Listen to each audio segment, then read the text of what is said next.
pies, si es posible, y vamos a comenzar la segunda ponencia del doctor Francesc Torral.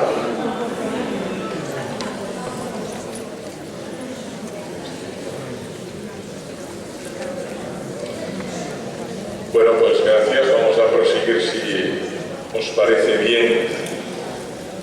Esta segunda presentación es más de contenido. La primera se refería sobre todo a la forma que debe tener nuestra presencia en el mundo, el conocimiento del destinatario, lo que hace que nuestra presentación sea más creíble y más inteligible. Pero esta segunda es una presentación que requiere de un mínimo preámbulo. Vivir conforme a la lógica del don, signo de contradicción. Lo que voy a tratar es de compartir con todos vosotros qué significa vivir conforme a esa lógica del don. ¿Qué es la lógica del don? ¿Dónde aparece esta expresión? ¿Qué tipo de concreciones tiene en la vida personal, en la vida social, vivir conforme a esta lógica? ¿Es posible? ¿Es viable? ¿A qué se está refiriendo? Esta expresión es una expresión que está en la última encíclica, publicada hasta el presente, de Benedicto XVI, Caritas in Veritate, que saben que es una encíclica muy gruesa, por lo que se refiere a su extensión, trata temas muy distintos. Y allí aparece esta expresión, que ser cristiano es vivir conforme a la lógica del don. Esto me interesó mucho. ¿Qué significa esto de la lógica del don? ¿Qué significa don? Y si es posible y es viable vivir conforme a esta lógica. Luego me informé tratando de buscar bibliografía sobre esto que se expresa así, lógica del don o filosofía del don. Y verdaderamente encontré bastante, sobre todo en el ámbito francófono. Algunos filósofos ya se habían referido a esta expresión, aunque no son citados en la encíclica que acabo de reseñar. ¿Qué es la lógica del don? ¿Qué significa vivir conforme a esta lógica? La mejor expresión de esta lógica está en la parábola del buen samaritano. La mejor expresión literaria, narrativa, de este concepto, que es un concepto pues, un tanto técnico, lógica del don, está expresada en la parábola del buen samaritano. En el fondo, la idea es la siguiente. La lógica del don es un modo de vida que entiende que la felicidad del ser humano radica en la práctica de la donación. Donar eso que tiene, donar eso que es a los otros. Es decir, que el camino o itinerario de felicidad personal consiste en la práctica del don, la autodonación.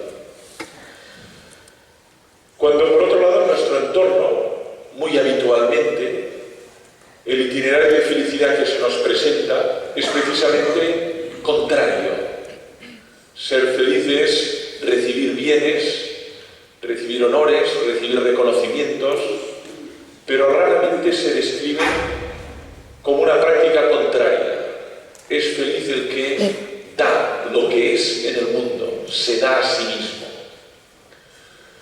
¿Por qué la parábola del buen samaritano se expresa de un modo muy plástico? Porque esta es la imagen, a través de una serie de personajes. ¿Qué es la práctica del don? Todos la tenemos en la memoria. Y sin embargo yo invito ahora a pensar las distintas figuras que hay en juego y cuál de ellas desarrolla esa práctica del don. Pasan tres figuras al lado del malherido, pero solo una se detiene. Las dos primeras practican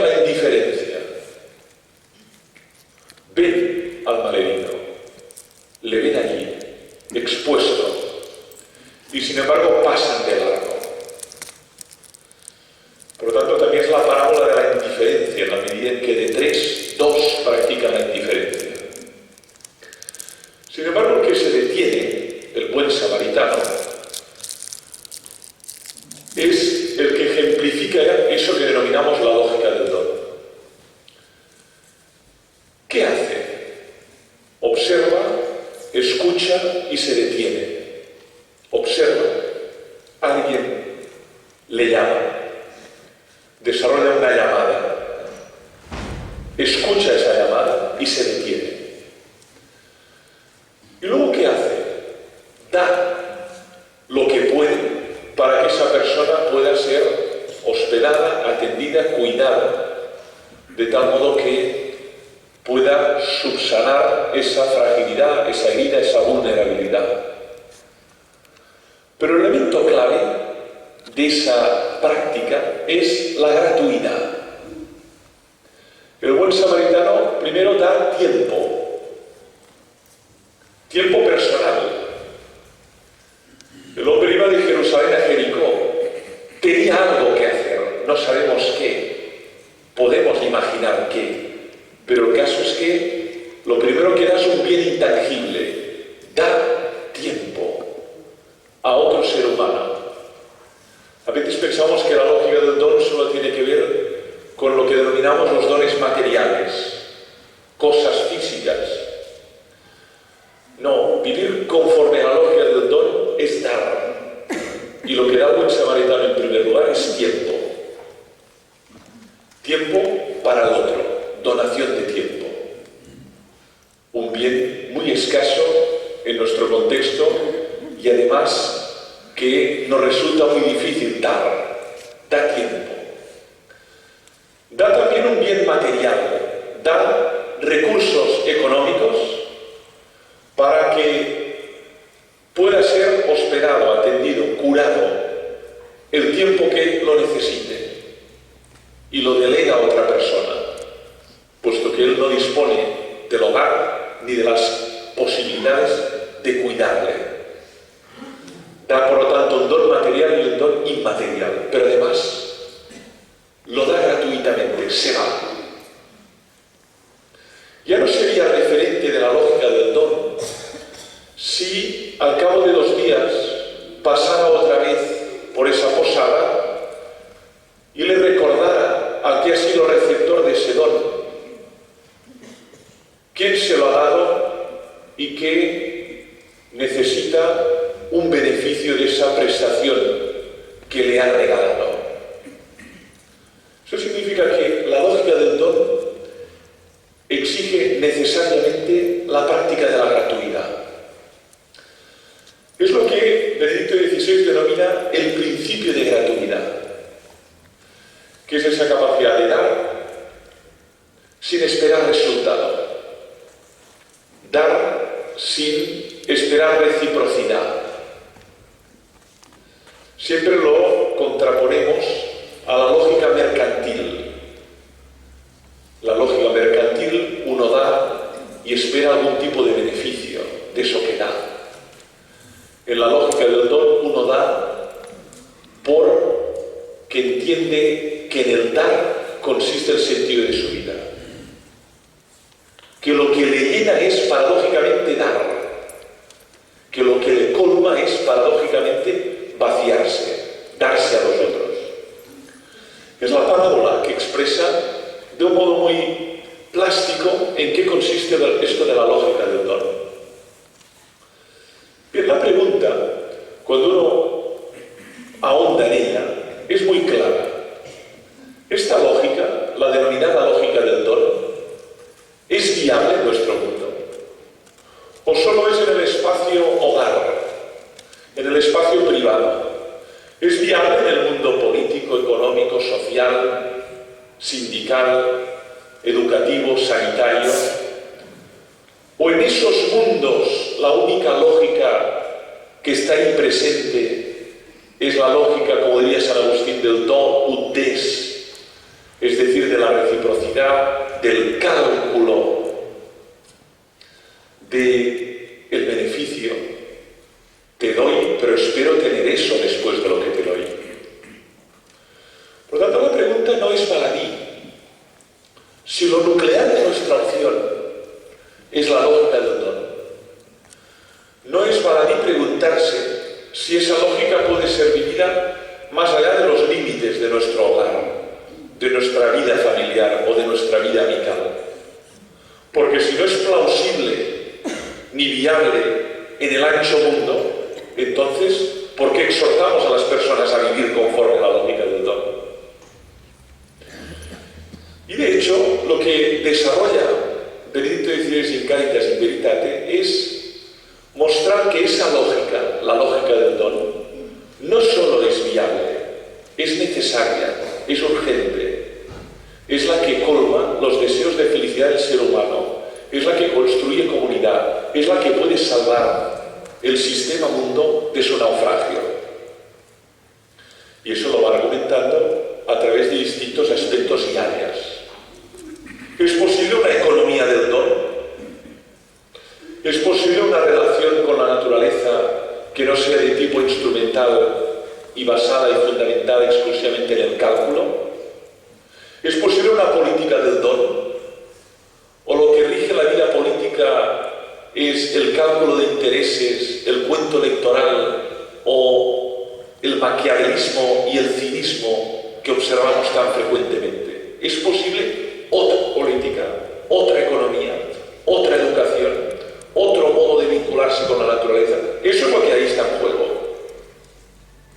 Y nosotros los cristianos creemos que la lógica del don no solo es posible, que expresa una intención fundamental del ser humano.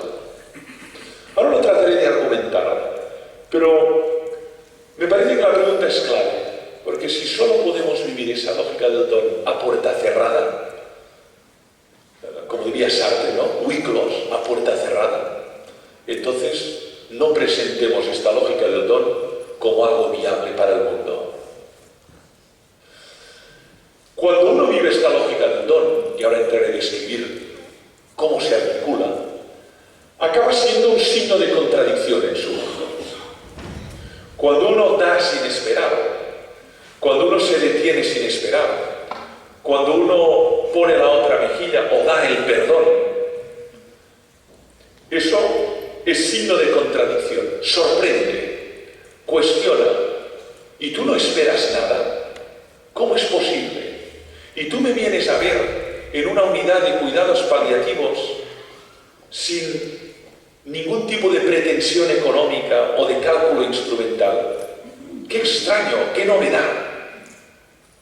Por tanto, no cabe duda de que cuando en un mundo donde rige la lógica del cálculo, de la estrategia, del bien mercantil, actúan personas, comunidades movidas por la lógica del don, es un motivo de sorpresa, casi diría de maravilla, pero es donde se hace efectiva la presencia del mensaje de Jesús.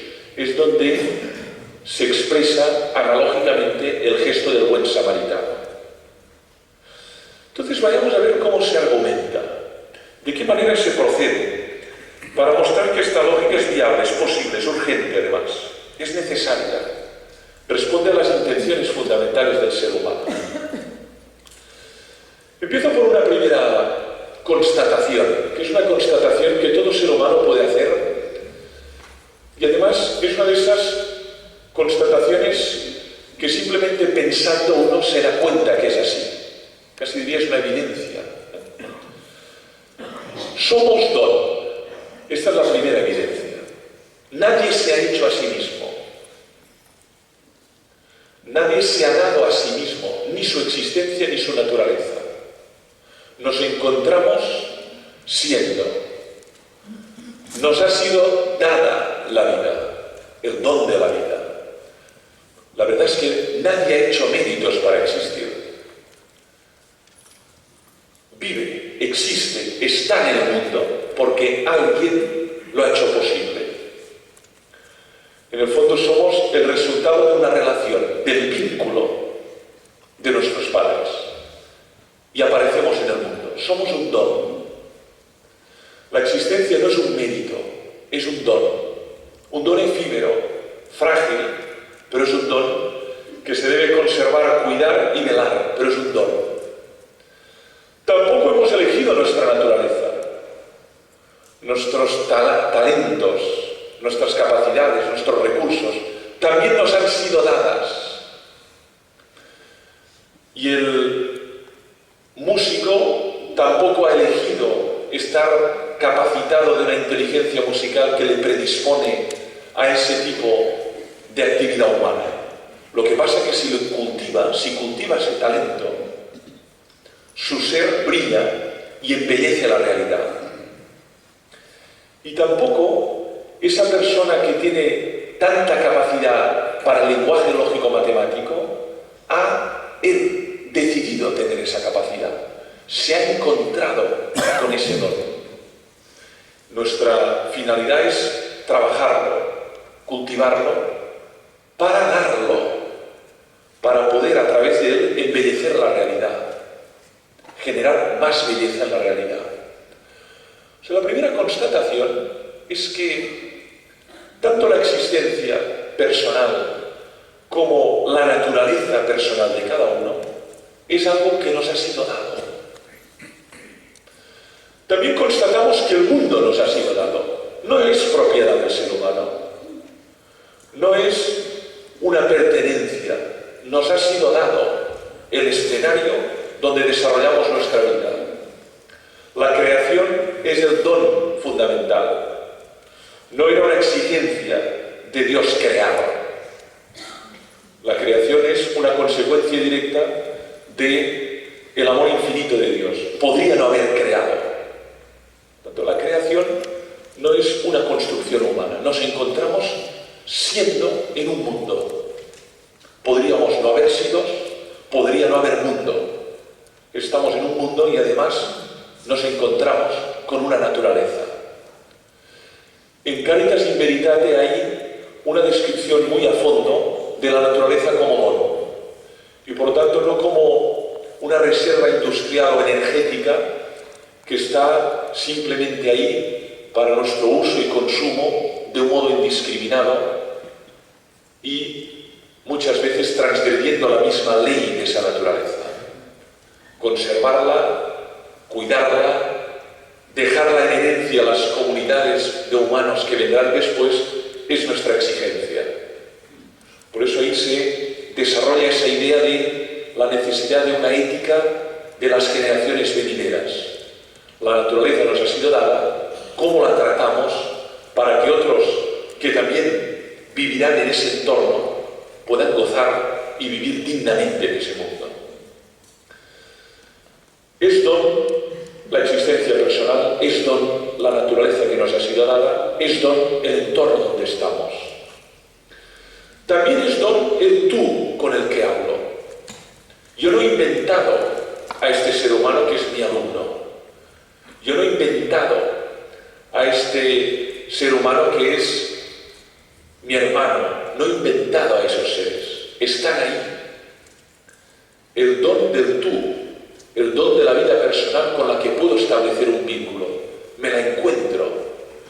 Lo que pasa es que puedo establecer con ese otro vínculos de naturaleza muy distinta. Puedo amarle, cuidarle, sanarle, consolarle, pero también puedo tener relaciones tóxicas, negativas con ese tú. Puedo ayudar a que desarrolle sus talentos, eso es educarlo, desarrolle todas sus posibilidades latentes, o puedo anularlo, ningunearlo. En el seno de la opción cristiana hay una filosofía de la relación interpersonal. ¿Cómo debemos relacionarnos con la naturaleza? ¿Cómo debemos relacionarnos con el tú? Relación de benevolencia, de estima, de cuidado, de respeto a su integridad física intangible. Por lo tanto, ese tú tampoco es invención, no es creación mía, está ahí. Y está ahí también para educarme, enseñarme, crecer. Esos son dones de carácter tangible. Pero observamos que en este mundo en el que nos hallamos hay dones de carácter intangible también. Eso que nos ha sido dado, que no hemos construido nosotros y que no tiene un carácter tangible. El don de la fe. La fe es un don. No es el resultado de un esfuerzo meritorio, no es el resultado de un análisis científico, no es el resultado de la lectura de sesudos libros. Es la respuesta a una llamada. que acontece en la interioridad del ser humano. Respuesta a una llamada. Y nosotros creemos que el que llama es Dios, pero que el ser humano tiene la libertad para responder o para no responder, porque si no hay libertad no hay fe. La fe es acto libre, pero a la vez es don. Y es un don intangible. Es un don que uno recibe y que tiene sus expresiones en la vida personal, en la vida social, en la vida artística, sus múltiples expresiones, las denominadas obras de la fe. Pero la fe es un don intangible que uno recibe y que le mueve a vivir de un modo distinto. Es fuerza motriz también, es motor y horizonte. Horizonte y motor, causa final y causa eficiente de tu obrar. Pero también hay otros dones intangibles. Están los valores, esos valores que nos han sido dados culturalmente, en el seno de la familia, el esfuerzo, la tenacidad, la constancia, la justicia, la prudencia, valores, virtudes, en el lenguaje más clásico. Eso nos ha sido dado. El niño, situado en su hogar, no decide qué valores va a recibir de ese entorno. Puede recibir un entorno donde haya valores nobles y crezca como ser humano, pero puede encontrarse en un entorno donde lo que hay son contravalores, malos hábitos de vida, todo un tipo de atmósfera tóxica que afecta a su ser, como nos afecta la atmósfera tóxica cuando respiramos un aire impuro. No somos ajenos al mundo, tanto al mundo espiritual, los valores, como al mundo material, el aire que respiramos. Eso afecta a nuestro cuerpo o a nuestra alma. Todo eso nos ha sido dado. Bien, eso son constataciones. Por eso a mí me resulta tan ridícula esa expresión que a veces oyes en boca de alguien: yo no debo nada a nadie, nada. Debes lo más fundamental, el puro hecho de existir. Te ha sido dado. Y si no te hubieran cuidado, amado, protegido de la intemperie, simplemente no hubieras sobrevivido. Los que somos padres y madres, las madres en particular, y hemos vivido la experiencia o la vivimos de la maternidad o de la paternidad, contemplamos muy nítidamente lo que es la fragilidad humana al nacer, la vulnerabilidad del ser recién nacido, ¿no? Del neonato, ¿no? Es lo que fuimos al nacer, ¿no? Un ser completamente vulnerable y frágil que, si no es atendido, cuidado, protegido en una esfera que le separe de la intemperie, perece. Es tan heterónomo, tan dependiente, que no sobrevive. Por eso me gusta a mí transformar la famosa expresión de Descartes, ¿no? Pienso, luego soy. No, soy amado, luego existo. Soy cuidado, luego existo. Soy atendido, luego existo. Porque si no lo hubiera sido, no sobrevivo. Alguien tiene que haberme amado y cuidado para poder superar esa fragilidad constitutiva de mi ser. Por eso el lazo madre-hijo, que para Urs von Balthasar es la gran metáfora para describir el lazo Dios-hombre o Dios-persona. Alguien que vela, cuida por ti cuando tú ni siquiera eres consciente de tu existencia. Es una metáfora que utiliza para comprender la relación que Dios tiene con respecto a nosotros. Bien, por tanto, esto hasta aquí son constataciones. Eso todavía no es vivir según la lógica del don.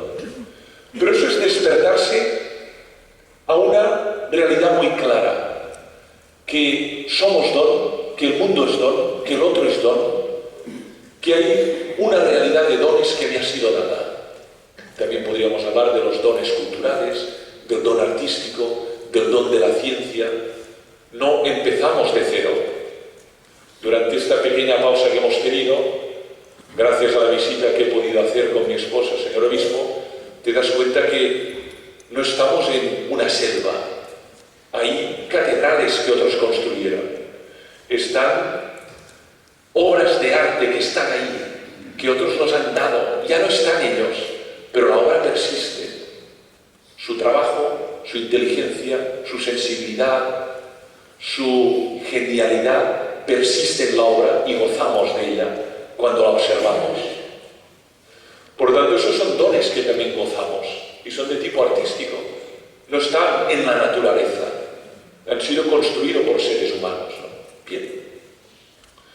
¿Qué significa vivir conforme a la lógica del don? En primer lugar, darse cuenta de eso. Darse cuenta es eso, ser consciente de el don que nos ha sido dado y por tanto agradecerlo. Agradecer el don de la existencia. Podría no haber existido y existo. Podrías no existir tú y existes tú. Y podemos ser amigos. Podría no existir ese mundo tan bello, esa naturaleza tan bella. Gratitud.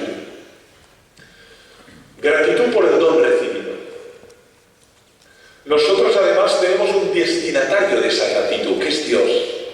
Es la oración de gratitud. El que entiende que todo eso es fruto del azar y de la necesidad, para expresarlo con la famosa expresión de Jacques Monod, premio Nobel de Bioquímica del 72, dice, bueno, es verdad, todo eso me ha sido dado, pero ¿a quién se lo agradezco si es fruto del azar y de la necesidad?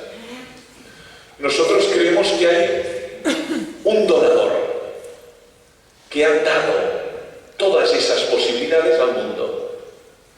Por eso lo fundamental en la hora de vivir conforme a la lógica del don es la gratitud por el don recibido.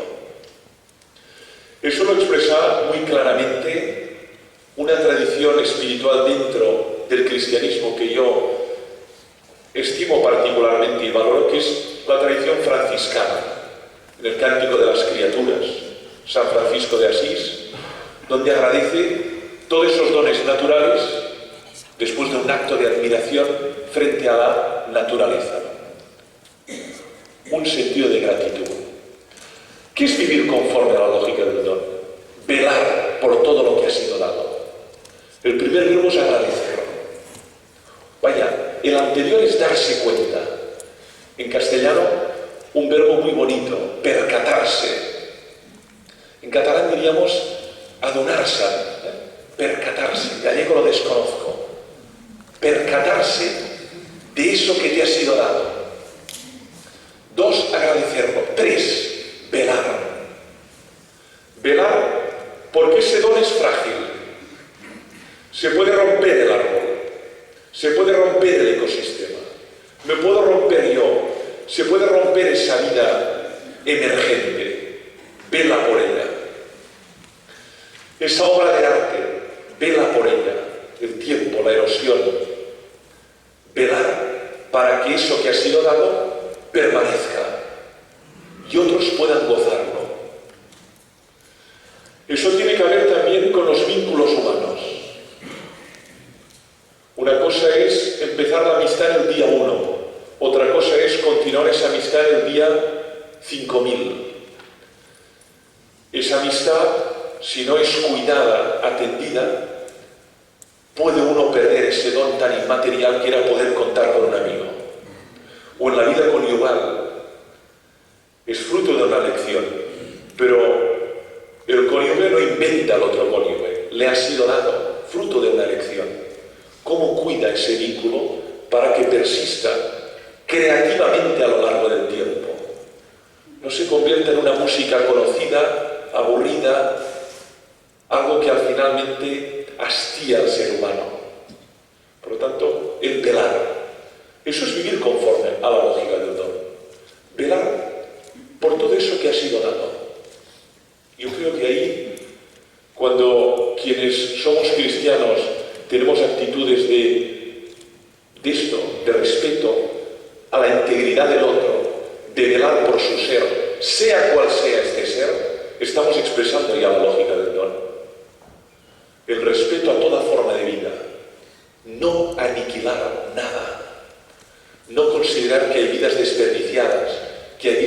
tienen valor, toda vida tiene valor. Hay otro verbo, que es ya el que introduce un salto cualitativo. ¿Qué es vivir conforme a la lógica del don? Dar a los otros lo que me ha sido dado gratuitamente. Talentos, aquí es la parábola de los talentos, que es muy exigente evangélicamente. Cada cual recibe unos talentos y a cada cual se le exigirá que trabaje esos talentos, pero no para sí, sino para irradiarlos fecundamente al mundo. ¿Eso cómo es posible? Primero uno tiene que reconocer sus talentos. Esto requiere autoconocimiento, interiorización, autoexploración. ¿Qué me ha sido dado? Existo, pero ¿qué calidades, qué rasgos, qué cualidades hay en mi ser? Hay seres que tienen una gran capacidad para el sentido del humor. Lo observamos ya en el patio de escuela con algún amigo. Y piensas, esta persona que tiene ese don, el don de hacer reír a otros, es fundamental. Necesitamos personas que hagan reír a otras. También necesitamos personas que tengan el don de dar que pensar a otros, o el don de educar, o el don de consolar, o el don de ayudar, o el don de crear arte, crear música, crear literatura, el don de desarrollar grandes ecuaciones que permitan trenes de alta velocidad. Afortunadamente, hemos sido creados de un modo muy plural. Santo Tomás dedica una cuestión de la Suma Teológica en la que se pregunta: ¿y por qué hay tanta pluralidad de entidades?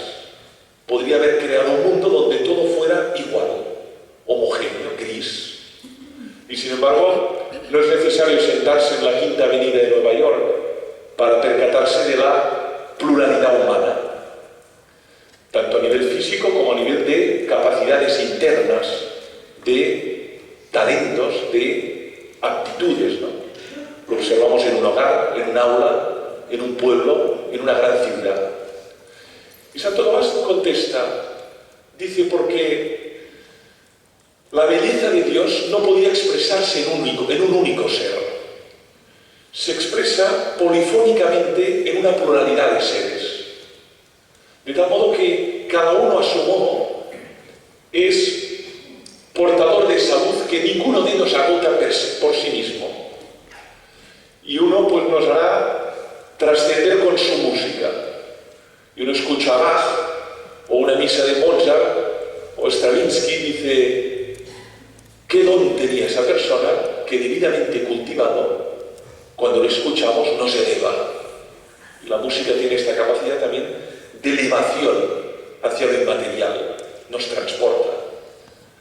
Bueno, pero otros tienen el don trabajado de la compasión y están en los barrios, las calles, los entornos más oscuros de nuestra sociedad. ¿Y qué hacen ahí? Son portadores de luz. La cuestión es, por lo tanto, ¿qué es vivir conforme a la lógica del don? Identificar qué dones me han sido dados. Esto es autoanálisis, interiorizar, exploración de ese arsenal que hay dentro de mí, para un único fin: exponerlo debidamente trabajado. Por eso la lógica del don incluye necesariamente dos movimientos, para decirlo con San Agustín: la interiorización, el encuentro personal con Dios. ¿Qué quieres de mí? ¿Qué estoy llamado a hacer? ¿Qué esperas de mí? Esta es la oración fundamental, no qué espero de tú o de ti. ¿Qué esperas de mí en ese tiempo vital que me ha sido dado, corto, muy breve, en la historia universal? Y por otro lado, escuchar atentamente qué es lo que estoy llamado a hacer y tener la audacia de hacerlo. Lo que significa facultarse, buscar las herramientas, buscar las complicidades para hacer realidad eso que me siento llamado a hacer. Esa es la forma de vida que observamos en muchos santos y santas de la Iglesia. Que por un lado hay un proceso de autoanálisis. Es el caso, por ejemplo, paradigmático de las confesiones de San Agustín. Y luego hay un tipo de acción que es conforme a esa misión o vocación que ha experimentado dentro de sí. O para decirlo con una expresión de un santo muy próximo a nuestras tierras, ¿no? San Juan de Dios. San Juan de Dios se siente llamado ¿a qué? A responder a las necesidades de los más vulnerables, pero para eso tiene que crear un hospital en Granada que pueda acoger a esos que nadie acoja, los humillados y los desprotegidos. Pero para eso requiere de fondos. Y si uno lee atentamente sus cartas, son cartas a duquesas, a condes, para buscar fondos para hacer realidad esa obra que tiene en su interior, que es hospedar a personas en situación de desahucio, de indigencia, de enfermedad o de terminalidad, ¿no? Y esa obra está ahí. Y esa obra se multiplica por el mundo.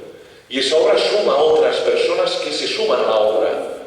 Pero eso es una persona que escucha atentamente qué debe hacer y se pone en acción para hacerlo. Por lo tanto, vivir conforme a la lógica del don es escuchar cuáles son mis recursos y mis capacidades, trabajarlas para darlas. ¿Cuál es la principal resistencia a esa actitud? ¿Cuál es la principal barrera, obstáculo a dar lo que soy a los otros? Es el ego, es el egocentrismo, es el temor a salir fuera, es la voluntad de conservar eso que soy para mí. Solo queda de nosotros lo que damos. Yo lo aplico a la vida docente. Los docentes estamos en el aula todos los días, 9 meses al año, 5 días cada semana. Aquí hay muchos probablemente. Da igual en qué nivel, primario, secundario, universidad. ¿Qué hacemos en el aula? Damos a nuestros educandos lo que sabemos. Algunos saben mucho, pueden dar más. Otros saben poco, dan lo poco que saben. Si el maestro no da lo que sabe, se lo queda para él. Todo eso que sabe, con él, al morir, se va, desaparece. Pero si lo ha dado, eso que ha dado, fecunda, transforma, cambia, genera otros dones en otras personas. Por lo tanto, si para conservar el don quiero conservarlo, es el principal modo de perderlo. Para conservarlo, paradójicamente tengo que darlo. Y dándolo, aprendo a darlo mejor.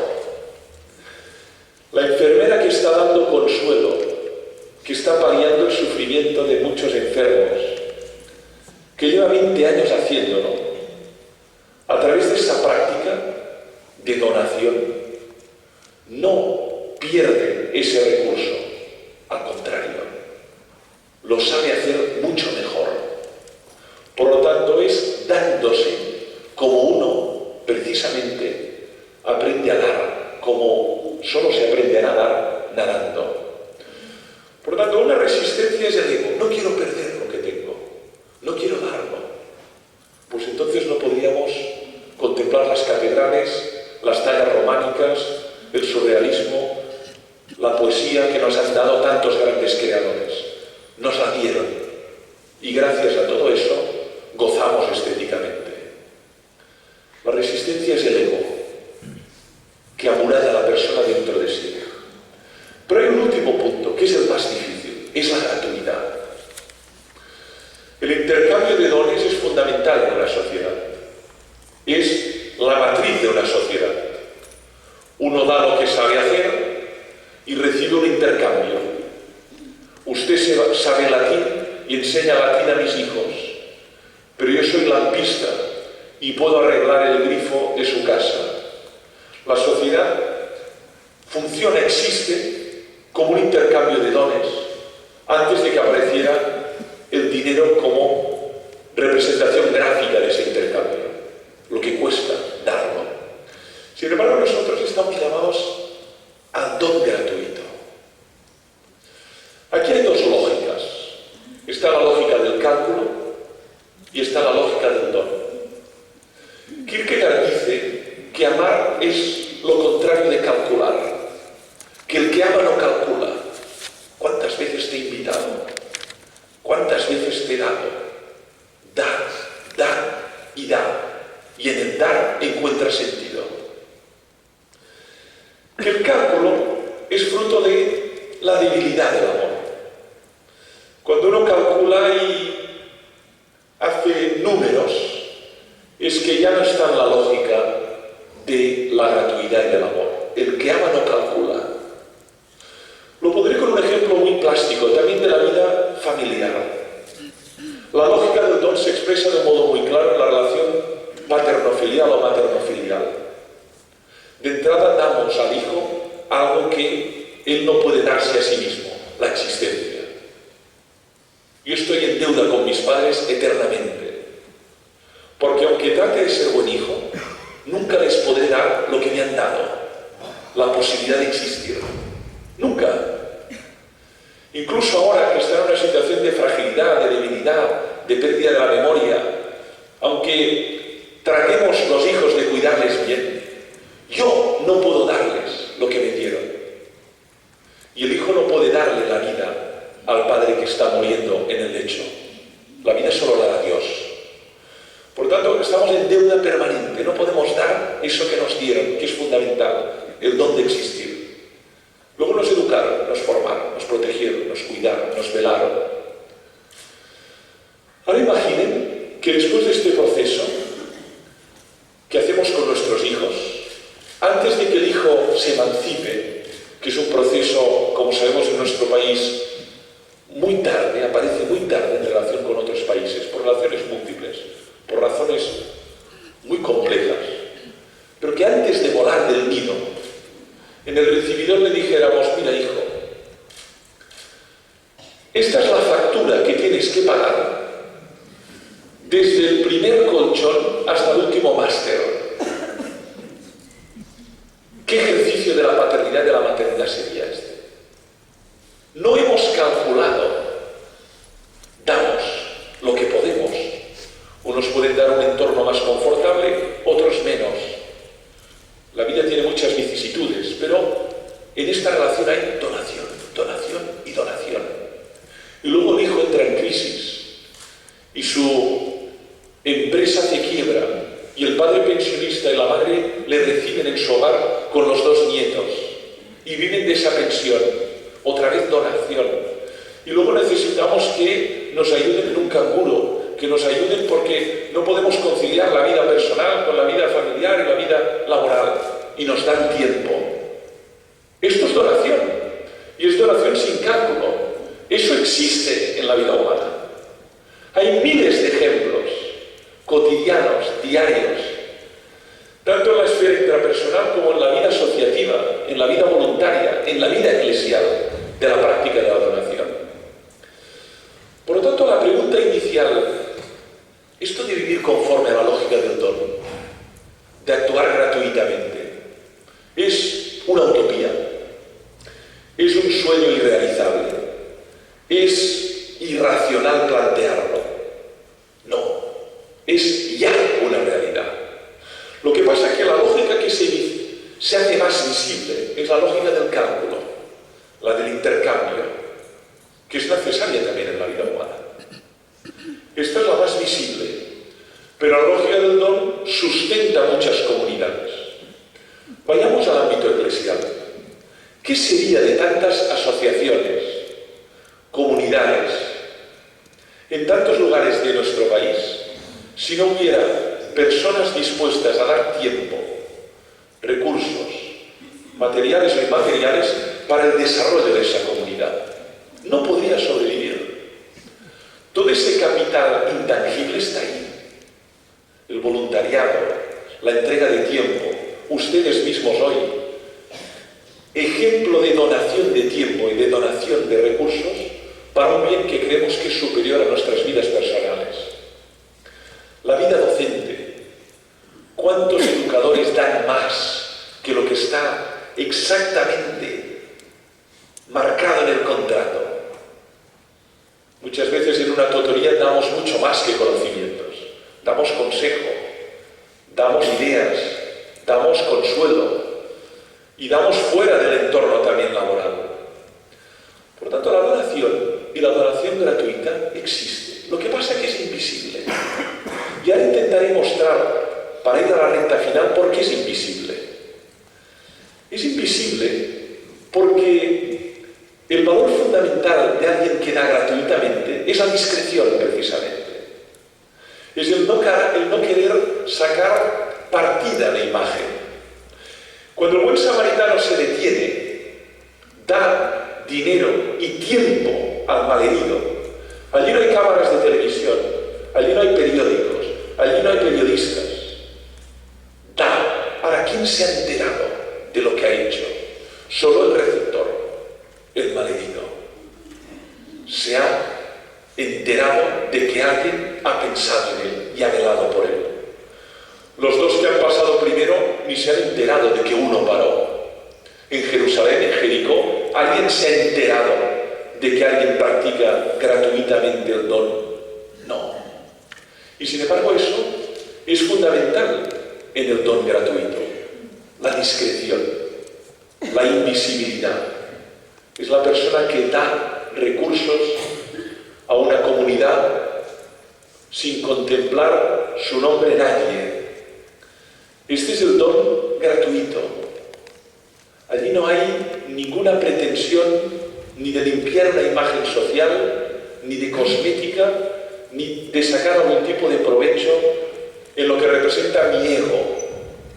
Sin embargo, eso tiene un problema, que cuando la lógica del don es puramente invisible, subterránea, podemos llegar a la conclusión de que no existe. Podemos llegar a la conclusión de que esto no se da en nuestro mundo. Lo que abunda es la relación mercantil, instrumental, y sin embargo está. Por eso hay que saber alternar esa invisibilidad con la visibilidad. No para exhibir ese don que uno ha dado, pero sí para al menos mostrar que se puede vivir así, que es posible eso, que es real, que eso es lo que sostiene familias, comunidades, asociaciones, fundaciones. Y eso es fundamental mostrarlo, porque si no puede aparecer como algo utópico, anacrónico, obsoleto, de otro mundo, pero no de nuestro mundo. Recta final, epílogo. En Caritas in Veritate se afirma, somos don, pero además se afirma, estamos hechos para el don. Es decir, nuestra finalidad, nuestro horizonte. Con eso quiero terminar. Yo en el año 2008 publiqué un libro que acababa de cumplir 40 años. Nací en el 67, en el 2007 cumplí 40 años. Y dicen que a los 40 años hay como una especie de parada, una especie de auditoría de tu propia vida. En eso que Ansel Glenn dice, corresponde a la mitad de la vida, que nunca sabemos cómo de larga es, pero si es en su desarrollo en nuestros países habitual y normal, correspondería entre la franja 40, 45, quizá en el futuro más. Bien. Y me pregunté en primera persona, ¿qué es lo que da sentido a mi vida? ¿Qué es lo que verdaderamente la colma de sentido? ¿Cuál es su finalidad? Piensen que hoy hay una verdadera situación de crisis de sentido. Lo decía antes, muchas personas experimentan diariamente que su vida carece de sentido. Y esperan como agua de mayo el viernes por la tarde para fugarse de sus entornos laborales. Entonces se multiplican los mecanismos de evasión.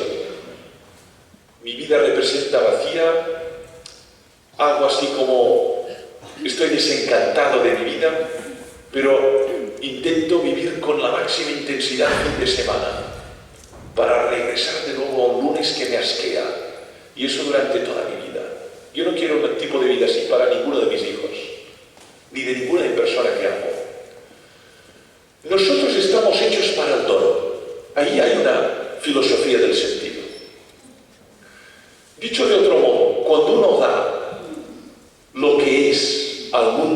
experimenta que su vida tiene sentido. Cuando uno da lo que es, no lo que no es, ni lo que no puede dar. Porque entonces experimenta una situación de violencia. Es como si a una persona que está hecha para el humor y para hacer reír a otros, le dijeran: usted tiene que hacernos pensar. Esto violenta a una persona porque no es mi naturaleza. Yo lo que puedo aportar son risas que son necesarias en un contexto de crisis, contextos de guerra. Los payasos sin fronteras, por ejemplo, ¿qué tareas están haciendo en situaciones de conflicto bélico, ¿no? Por tanto, una persona experimenta plenitud, sentido, cuando da lo que tiene en sus adentros. Y entonces no se pasa la vida mirando el reloj para que venga el viernes, porque entiende que eso que da a los otros le llena de sentido. Ni está atrapado por ideas de felicidad que van unidas al confort, a la posesión, al bienestar, al placer. En Caritas in Veritate hay una filosofía del sentido. Somos don y estamos hechos para el don, es decir, para darnos.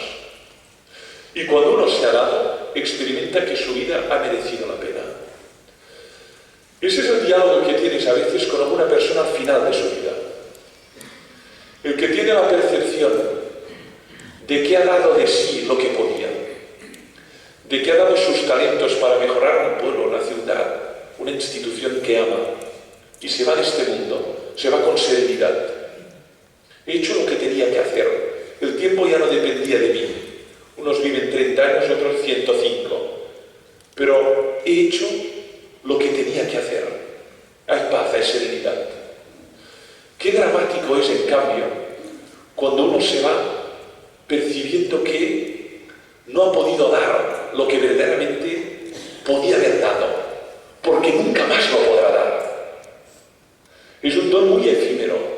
Por lo tanto, si no es dado durante el tiempo que nos ha sido dado, no podremos darlo más. Lo que pasa es que nosotros creemos en que Dios puede resucitar por obra del Espíritu Santo a los que mueren, y por lo tanto que Él puede dar vida a aquel que murió.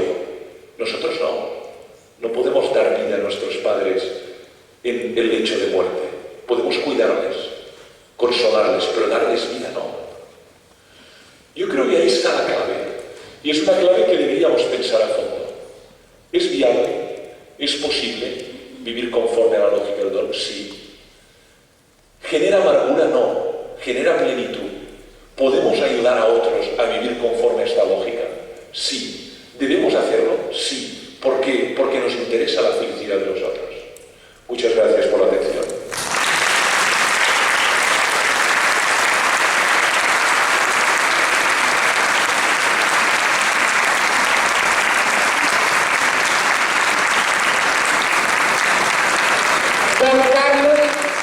Carlos, las leyes te las haces tú desde la PRI, igual es más cómodo, ¿no?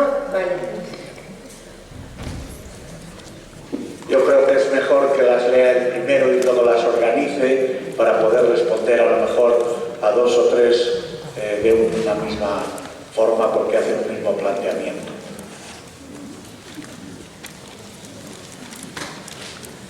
Como veis, hay gente que tiene el don de hacer pensar. Y si además lo hace de una manera amable, inteligible y creíble, pues entonces tiene mucho efecto. Hoy yo creo que todos salimos convencidos de que somos don y que estamos hechos para donarnos a los demás. Qué pena sería que cuando nos llegase la muerte tuviésemos que reconocer que no hemos dado todo lo que llevábamos dentro y que Dios depositó en nosotros.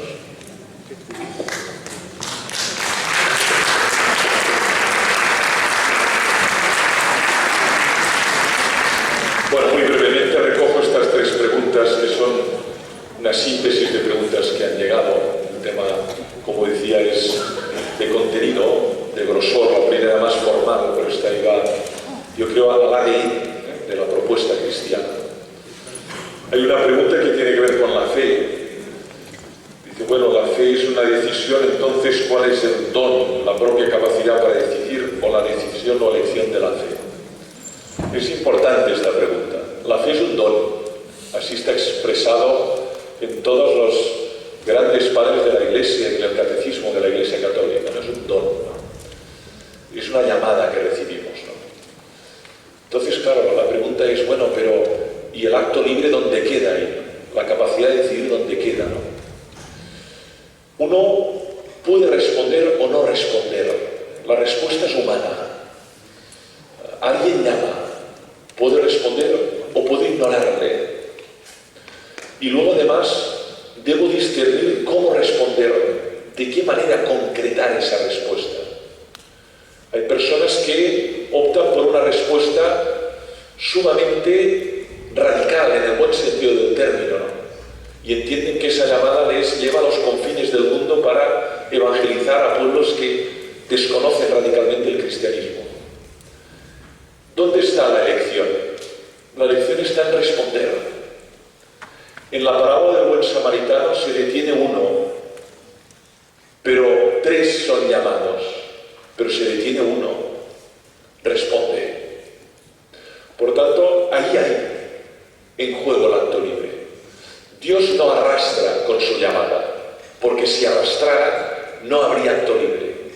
Llama a la respuesta, pero la respuesta está dentro de la posibilidad de la decisión y de la facultad humana. El diálogo con Caín es muy claro en el Antiguo Testamento. ¿Qué has hecho con tu hermano? ¿Que acaso yo soy el guardián de mi hermano? Bueno, pues sí, eres el guardián de tu hermano. Unos responden, otros no responden, ¿no? Pero la fe es don, porque la llamada no la producimos nosotros, la auscultamos. Hay otra pregunta que tiene que ver con el uso de las riquezas. Dice, bueno, de acuerdo con la lógica del don, una persona que acumula riquezas y comparte una parte de estas, actúa de acuerdo con esta lógica. El discernimiento personal es clave a la luz del Evangelio, ¿no? Cada cual sabe lo que tiene, tanto de orden material como de orden inmaterial, y cada cual tiene que ir discerniendo en el foro de la conciencia qué es lo que está llamado a dar y cuáles son sus capacidades, ¿no? Desde San Francisco de Asís, ¿no?, que salió desnudo de Asís y dio todo lo que su padre, por otro lado, había ganado con trabajo a los pobres y a los miserables, y se fue a vivir con los leprosos, ¿no?, hasta aquel que da con más dificultad eso que ha recibido en herencia o el fruto de su trabajo. Aquí, naturalmente, es un tipo de discernimiento personal que cada uno debe hacer a la luz del Evangelio, pero que no nos está permitido a nosotros juzgar al otro, pero sí cuanto menos mostrarle que cuanto más da y cuanto más dé a sí mismo lo que tiene, más belleza crea en su entorno y más sentido tiene su vida. Una vez uno ha perecido, ya no puede dar nada. Por lo tanto, dalo mientras puedes vivir ese don fecundamente con nosotros. Y finalmente hay otra expresión que es: cada uno de nosotros somos un don para el otro. Sí, cierto. Y pregunta: ¿cómo hacer creíble esta afirmación frente a los conflictos generados por la relación humana en cualquier nivel? Es una pregunta de realismo, que le agradezco, ¿no? Es verdad, somos don y el otro es un don, pero muchas veces las relaciones humanas no se caracterizan por el respeto al don ajeno y por disfrutar y gozar de ese don que el otro me revela a través de la comunicación, sino que están los celos, está el rencor, está la envidia por los dones del otro.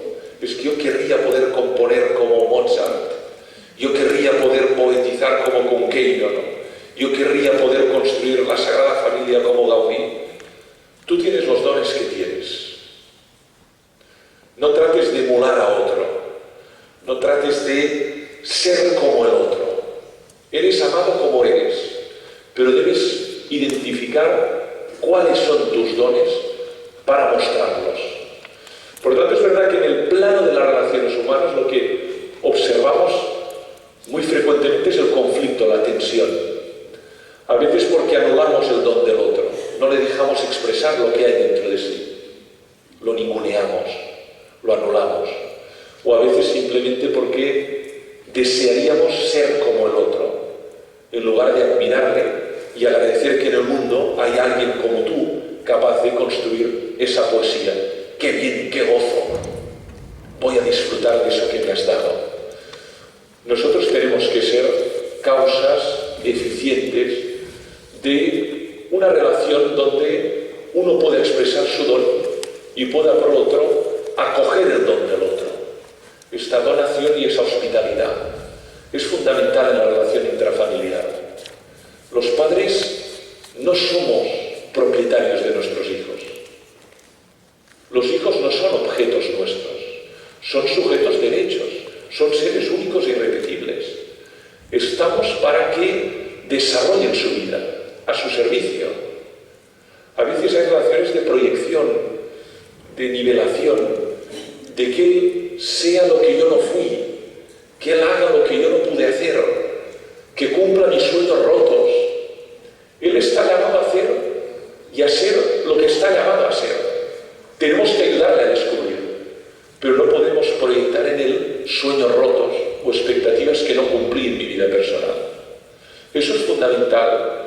El hijo nunca es propiedad, ni cuando está dentro del seno materno, ni cuando está fuera de él. Gracias por las preguntas, de verdad.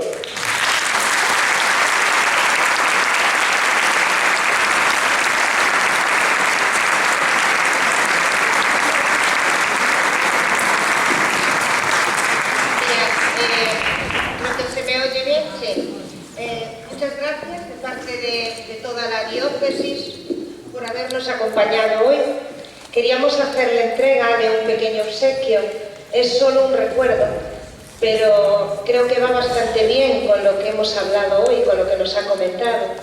Esa mano la hemos utilizado como símbolo durante todo el inicio y todo el año que llevamos de este congreso. Y al final lo que queríamos hacer era hacerla, nos salió pequeña, pero creo que el Espíritu nos ha indicado el ponernos en manos del Padre como un niño que confía.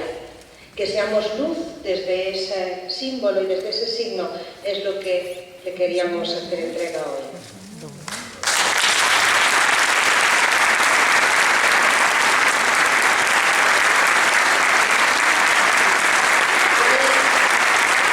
Hay otra cosa que nos van a hacer entrega ahora, que es este libro, que es Testigos de la Fe.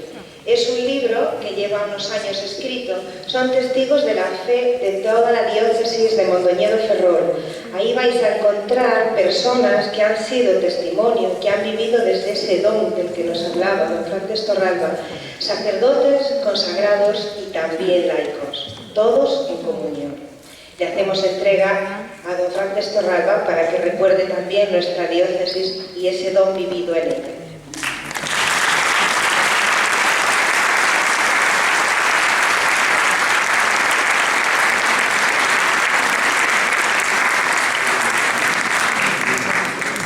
Y ahora los avisitos de rigor.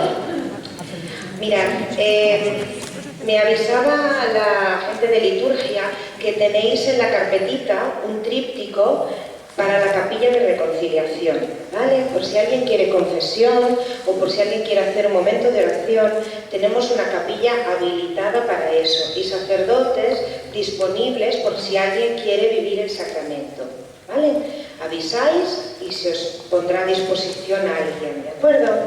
Otra cosa muy importante, aprovechemos el momento de la comida para ir viendo qué oración nos va a apetecer vivir, ¿vale? Porque sabéis que tenéis 4 oraciones diferentes esta tarde y tenemos que escoger una de ellas, ¿vale? No os tenéis que apuntar, solo tenéis que ver cuál es la que más os apetece y incorporaros a ella, ¿de acuerdo? Recordaros también que en el ensayo de cantos que tenemos puesto a las 3:30 vamos a presentar la síntesis de los grupos, ¿vale? El trabajo de todo este año. Va a ser muy breve, pero creo que es importante que estemos y que la vivamos. Y por último, ya para la hora de comer, Ahora a las 2:05 entraremos al comedor. La gente que se ha inscrito hoy, que hemos tenido problemas con las inscripciones, por favor, esperáis fuera del comedor de abajo porque vendrá una persona con lista para indicaros la mesa a la que estáis asignados, ¿de acuerdo? Sí. Por favor, los que tenéis dieta especial, sin sal, con diabetes, cocida, esa gente vais a tener habilitada una mesa en el comedor de abajo y otra en el comedor de arriba, depende de donde estéis asignados.